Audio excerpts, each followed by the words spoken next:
Lehenik eta behin, hemendik, Kepa de Loio adiskide eta burkide izandakoari, gure aitortza eta omena.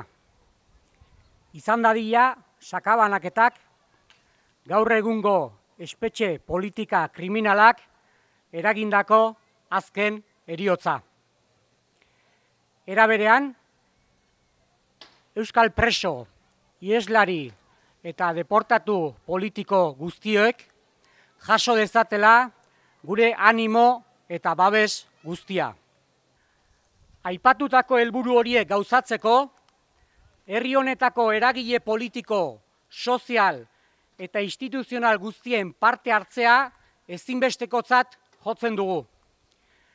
Garbi dugulako, presoen auzia ez dela ezker abertzalearen ardura bakarrik.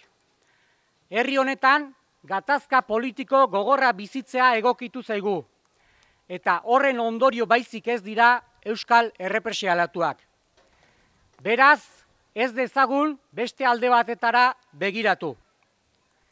Guzti honengatik, guzti honi bultzada emateko, kalera dinamikatik datorren irailaren 10ean, eguerdiko ordu bata terdietan, bulebarretik abiatuko den manifestaldian parte hartzeko deia luzatzen diogu euskal jendarteari.